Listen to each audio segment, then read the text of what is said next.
Fixed deposit एक ऐसा investment tool है जिसमें हम में से अधिकतर लोगों ने कभी ना कभी इन्वेस्टमेंट ज़रूर किया है। हाल ही में आपने देखा होगा कि सारे बैंक्स ने अपने इंटरेस्ट रेट्स बढ़ा दिए हैं। अगर आप इंटरेस्ट रेट चार्ट को चेक करते हैं तो आपको ये दिखेगा कि जो 2 और 3 साल के बीच का टेन्योर है, इसमें आपको इंटरेस्ट रेट सबसे ज़्यादा मिलता है। यहाँ तक कि अगर आप टेन्योर 3 साल से ज़्यादा कभी चूज़ करते हैं तो भी इंटरेस्ट रेट कम होता है। मैक्सिमम इंटरेस्ट आपको 2 और 3 साल के बीच में ही मिलता है। सिर्फ 2 से 3 साल के बीच का टेन्योर ही आपको सबसे ज़्यादा इंटरेस्ट रेट क्यों देता है, इसके बारे में क्या सोचा है कभी आपने? नमस्ते and hi, welcome to finance decoded with Prachi. Screen पे मैं आपको SBI का इंटरेस्ट रेट चार्ट दिखा रही हूँ। उसमें आप देखिए कि जो टेन्योर है 2 years to less than 3 years, 2 साल से लेके 3 साल तक का जो टेन्योर है, इसमें आपको सबसे ज़्यादा इंटरेस्ट मिल रहा है। यहाँ तक कि अगर आप टेन्योर चूज़ करेंगे, जैसे कि मान लीजिए आपने 3 साल से लेके 5 साल तक का भी चूज़ किया, तो भी आपको कम इंटरेस्ट मिल रहा है। जैसे कि इसमें देखिए आपको 7% मिल रहा है 3 साल तक में। 3 साल से ऊपर आप बढ़ेंगे तो आपको 6.5 मिल रहा है। 5 ईयर्स टू 10 ईयर्स 6.5 मिल रहा है। तो यहाँ पर आप देखिए कि आपने बैंक के पास पैसे तो ज़्यादा दिनों के लिए रखे हैं, लेकिन आपको इंटरेस्ट कम मिल रहा है। तो आगे इस वीडियो में मैं आपको बताऊंगी कि ऐसा क्यों है, ऐसा क्या है जिसके वजह से बैंक आपको 2 और 3 साल के बीच में टेन्योर चूज़ करने पे सबसे ज़्यादा इंटरेस्ट पे करता है। रीजंस जानने से पहले हम ये देख लेते हैं शॉर्ट में कि फिक्स्ड डिपॉजिट्स होता क्या है। FD या फिक्स्ड डिपॉजिट्स एक फाइनेंशियल टूल है जिसमें आप एक लमसम अमाउंट किसी भी बैंक या फाइनेंशियल इंस्टीट्यूशन के पास एक फिक्स टाइम के लिए रखते हैं और बदले में आपको बैंक या फाइनेंशियल इंस्टीट्यूशन कुछ इंटरेस्ट देता है। मान लीजिए आपने बैंक के पास जमा किए अपने 1 लाख रुपए 3 साल के लिए, और जिस समय आपने बैंक के पास अपने पैसे जमा किए फिक्स्ड डिपॉजिट्स में, उस टाइम पे रेट ऑफ इंटरेस्ट 3 साल का चल रहा था 7%। तो 3 साल पूरा होने के बाद बैंक आपको 1 लाख रुपए प्लस आपका जो भी इंटरेस्ट 1 लाख पे बना है वो आपको देगा। अब आइए देखते हैं 3 बड़े रीजंस जिसके वजह से 2 से 3 साल के बीच में बैंक आपको सबसे ज़्यादा रेट ऑफ इंटरेस्ट प्रोवाइड करता है FDs पे। सबसे पहला रीज़न है, एक बैंक के लिए एक स्टेबल सोर्स ऑफ फंड होना बहुत ज़रूरी है। डे टू डे उनकी एक्टिविटीज़ हैं, लाइक उनको लोन्स प्रोवाइड करना है, उनको अपने FDs पे इंटरेस्ट पे करना है, उनको सेविंग्स अकाउंट पे भी इंटरेस्ट पे करना है, उनको और भी बहुत सारी चीज़ें हैं जिसके लिए पैसों की रिक्वायरमेंट है। तो बैंक के लिए ये एक बहुत बड़ा सोर्स ऑफ फंड है। बैंक्स को अपने एसेट और लायबिलिटीज़ को मैनेज करना होता है। बैंक को 2 से 3 साल का जो टेन्योर है उसमें सबसे ज़्यादा पैसों की रिक्वायरमेंट होती है। इस वजह से कस्टमर्स को अट्रैक्ट करने के लिए बैंक 2 से 3 साल के बीच में आपको सबसे ज़्यादा इंटरेस्ट पे करता है। दूसरा बड़ा रीज़न है inflation and interest rate risk. Inflation का मतलब हुआ महंगाई।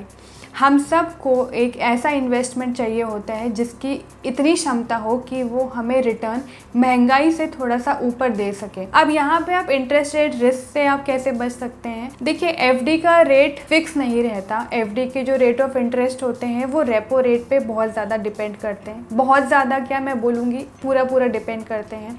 रेपो रेट जब बढ़ता है तो FD के रेट्स बढ़ते हैं, रेपो रेट कम होता है FD के रेट्स कम हो जाते हैं। अभी हाल ही में आपने देखा कि सारे बैंक्स ने अपने FD के रेट्स बढ़ाए हुए हैं। मेरे ख्याल से ये मैक्सिमम रेट्स हैं, आगे चल के हो सकता है FD के रेट्स गिरने लगे। तो अभी मान लीजिए इस ड्यूरेशन में आपने कोई FD बनाई 2 से 3 साल में और आपको जो रेट ऑफ इंटरेस्ट मिल रहा है वो 7.5% मिल रहा है। तो अगर FD आपने 3 साल के लिए बना ली तो जो 7.5% का रिटर्न है वो आपका अगले 3 साल के लिए ब्लॉक हो गया। अगले महीने मान लीजिए FD का रेट कम भी होता है तो भी आपकी FD के रेट ऑफ इंटरेस्ट पे कोई फ़र्क नहीं पड़ेगा। आपकी FD 7.5% पे ही चलती रहेगी। तो इस तरह से आप इन्फ्लेशन और इंटरेस्ट रेट रिस्क को काफ़ी हद तक कम कर सकते हैं। तीसरा बड़ा रीज़न है कंपटीशन। आपको पता ही है कि इंडिया में कितने ज़्यादा प्राइवेट सेक्टर बैंक्स हैं और कितने ज़्यादा पब्लिक सेक्टर बैंक्स हैं, तो कंपटीशन काफ़ी तगड़ा है।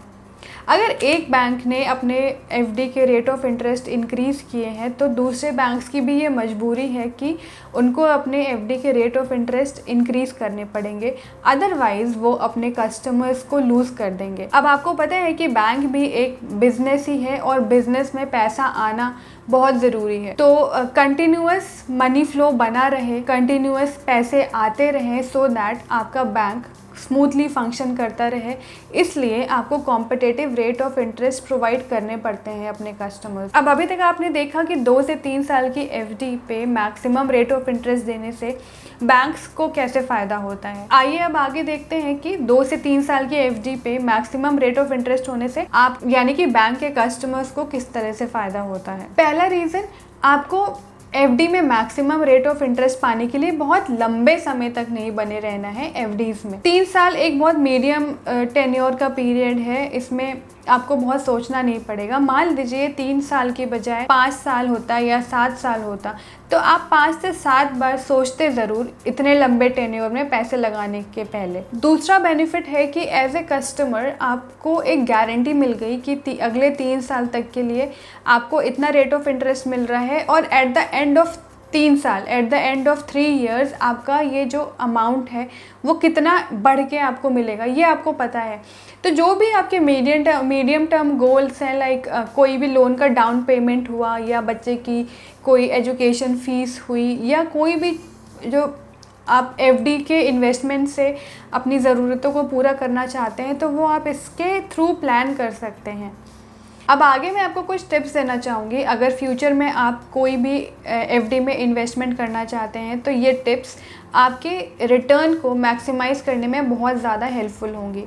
सबसे पहला ये कि आपको अलग अलग बैंक को ज़रूर कंपेयर कर लेना चाहिए। दूसरा पॉइंट ये है कि आपको जब भी अपना एफडी का इन्वेस्टमेंट प्लान करना है तो वो एक आप रेप्यूटेड बैंक के साथ ही प्लान करें। बहुत सारे फिनेंशियल इंस्टीट्यूशंस हैं जो कि हमें बैंक से कहीं ज़्यादा एफडी पे रेट ऑफ इंटरेस्ट प्रोवाइड करते हैं। वो हमें अट्रैक्ट करने की पूरी कोशिश करते हैं, लेकिन कहीं ना कहीं सिक्योरिटी के मामले में वो बैंक से पीछे रहते हैं। थोड़ा बहुत रिटर्न कम ही सही, आप रेप्यूटेड बैंक्स ही हमेशा चूज़ करिए। तीसरा पॉइंट ये कि सिर्फ एफडी से काम नहीं चलेगा, आपका जो पोर्टफोलियो है वो डाइवर्सिफाई होना चाहिए। आपका कुछ पोर्शन एफडी में हो, कुछ पोर्शन म्यूचुअल फंड में हो, कुछ पोर्शन गवर्नमेंट की स्कीम्स में हो जैसे कि पीपीएफ हुआ, एनपीएस हुआ, और भी अगर सीनियर सिटीज़न अगर आप हैं तो सीनियर सिटीज़न सेविंग स्कीम है जो कि बहुत अच्छा रिटर्न देती है और बहुत अच्छी स्कीम है वो। तो इस तरह से अगर आपका पोर्टफोलियो डाइवर्सिफाइड होगा तो ऑब्वियसली आपको बहुत ज़्यादा हेल्प मिलेगी। तो किसी भी एक इन्वेस्टमेंट के पीछे मत भागिए, हमेशा सारे इन्वेस्टमेंट्स को लेके चलिए। तो एफडी भी आपके पोर्टफोलियो का एक पार्ट होना चाहिए, इसे इग्नोर ना करें बट इसे सब कुछ भी ना समझें। तो अभी ऊपर जितने भी पॉइंट्स मैंने हाईलाइट किए उससे सिर्फ एक ही कंक्लूजन निकलते हैं कि अगर एफडी में 2 से 3 साल में मैक्सिमम रेट ऑफ इंटरेस्ट है तो बैंक्स और कस्टमर्स दोनों के लिए विन विन सिचुएशन होती है। मुझे ऐसा लगता है ये वीडियो आपको बहुत ज़्यादा यूज़फुल लगा होगा। अगर यूज़फुल लगा है तो और लोगों के साथ शेयर करिए। अगर ये वीडियो आपको पसंद आया है तो लाइक करिए और ऐसे ही फिनेंशियल अपडेट्स के लिए इस चैनल को सब्सक्राइब करिए। मिलते हैं जल्द अगले वीडियो में, तब तक के लिए नमस्ते।